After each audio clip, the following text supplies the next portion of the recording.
2025년 2월 28일 금요일 새벽 기도입니다.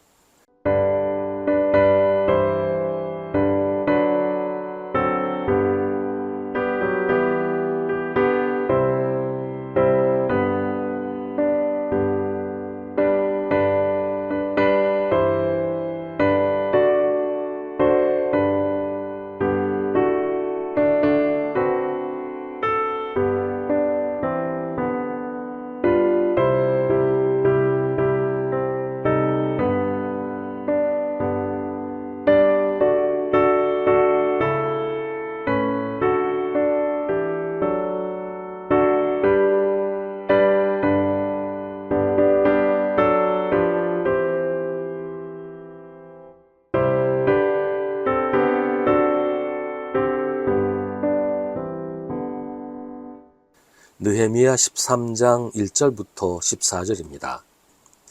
그날 백성에게 모세의 책을 읽어주었는데 거기에서 그들은 다음과 같이 적혀 있는 것을 발견하였다. 암몬 사람과 모압 사람은 영원히 하나님의 총회에 참석하지 못한다. 그들은 먹을 것과 마실 것을 가지고 와서 이스라엘 자손을 맞아들이기는커녕 오히려 발람에게 뇌물을 주어서 우리가 저주를 받도록 빌게 하였다. 그러나 우리 하나님은 그 저주를 바꾸어 복이 되게 하셨다. 백성은 이 율법의 말씀을 듣고 섞여서 사는 이방 무리를 이스라엘 가운데서 모두 분리시켰다.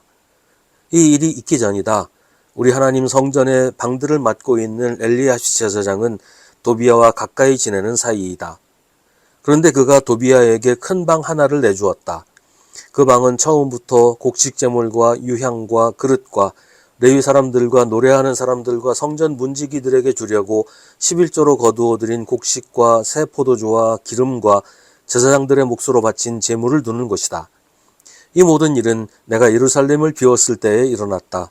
나는 바빌론 왕 아닥사스다 32년에 왕을 뵈러 갔다가 얼마가 지나서 왕에게 말미를 얻어 예루살렘으로 다시 돌아와서야 엘리야십이 하나님의 성전 뜰 안에 도비야가 살 방을 차려준 이 악한 일을 알게 되었다. 나는 몹시 화가 나서 도비야가 쓰는 방의 세간을 다 바깥으로 내던지고 말하였다.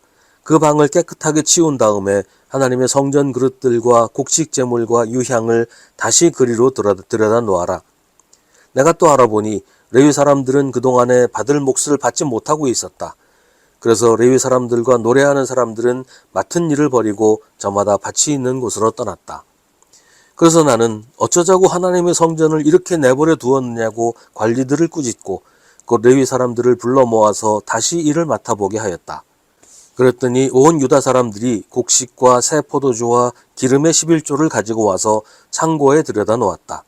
나는 셀레미야 제사장과 사독 서기관과 레위 사람 브다야를 창고 책임자로 삼고 마따니아의 손자이며 사쿨의 아들인 하난을 버금 책임자로 삼았다. 그들은 모두 정직하다고 인정을 받는 사람들이다. 그들이 맡은 일은 동료들에게 돌아갈 몫을 골고루 나누어 주는 일이었다. 하나님, 내가 한 일을 기억하여 주십시오. 하나님의 성전을 보살핀 일과 예배를 드릴 수 있도록 정성껏 한 이 일을 잊지 마십시오. 아멘. 느헤미야는 열심을 다해서 정직하게 이스라엘 백성들을 돌보고 예루살렘을 회복하면서 하나님께서 맡기신 사명을 감당했습니다.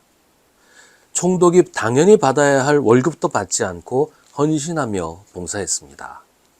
그런데 같은 이스라엘 백성이면서 그것도 제사장이나 지도자들 가운데 느헤미야에게 협력하지 않고 오히려 적대 세력과 더 가깝게 지내면서 그들의 편의를 봐주고 그들의 후원자 노릇을 하는 사람들이 있었습니다.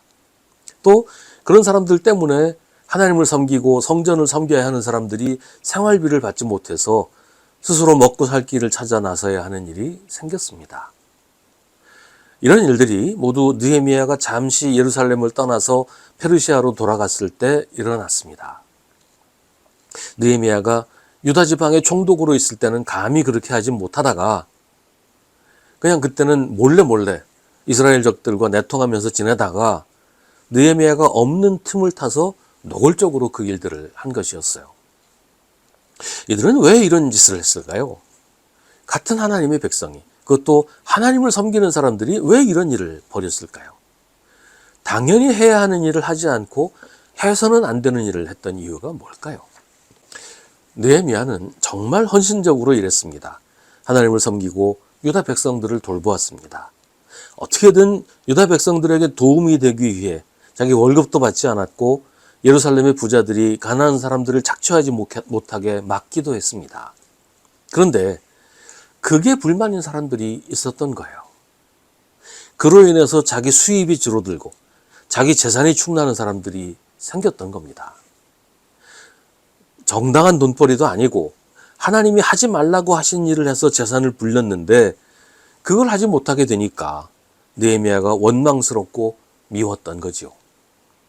그래서 느헤미야의 원수들과 가까이 지내게 된 것이고요. 또 그들에게서 뭔가 대가를 받기도 하지 않았겠어요? 그들도 권력이 있는 자들이고 돈 벌기를 열어줄 힘이 있는 사람들이었으니까요. 그러니까 느헤미야의 편을 들어서 느헤미야의 말을 듣는 것보다 느헤미야의 적과 내통하고 그들과 가까이 지내는 게 훨씬 이익이고 좋았던 거예요. 그들에게는 하나님도 민족도 아무 의미가 없었어요. 제사장이라는 직분도 민족의 지도자라는 명예도 다 쓸데없는 것일 뿐이었어요. 그들에게 의미가 있는 것은 돈벌이 뿐이었습니다. 이런 사람이 지금은 없을까요? 개인적인 경험이지만 교회가 어떤 업체와 거래를 할 때가 있잖아요. 이때 유난히 자기가 어느 교회 장로고 자기가 그동안 여러 교회들과 거래를 해오고 이걸 강조하는 사람들이 있어요. 또 자기가 교회를 얼마나 잘 섬기고 신앙생활 잘하는지 계속 자랑하는 사람들이 있어요. 그런데 그런 사람들이 정직하지 못하고 교회에 손해를 끼치는 일들이 적지 않았단 말이에요. 물론 개인적인 경험이지만 이런 경험을 했던 사람들이 적지 않는 것도 사실입니다.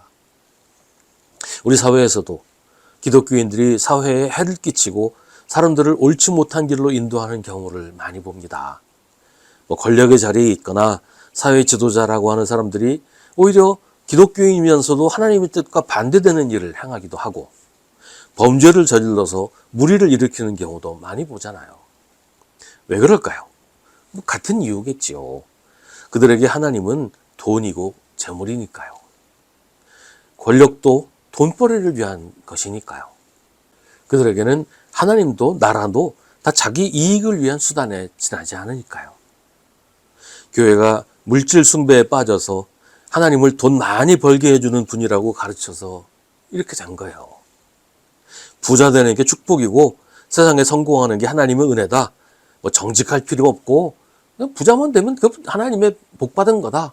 이렇게 계속 가르쳐 왔단 말이에요. 교회가 느헤미야 같은 신앙을 어리석다고 말하고 오늘 말씀에 나오는 엘리야십 같은 사람이 되라고 가르쳐서 오늘 한국 교회가 세상에서 문제거리가 된 겁니다. 이제는 느헤미야의 신앙을 배워야 될 때입니다. 한국 교회가 우리가 느헤미야의 신앙을 회복해야 합니다. 그때 예루살렘이 회복된 것처럼 한국 교회가 회복될 것이고 우리 사회도 회복되기 시작할 것입니다.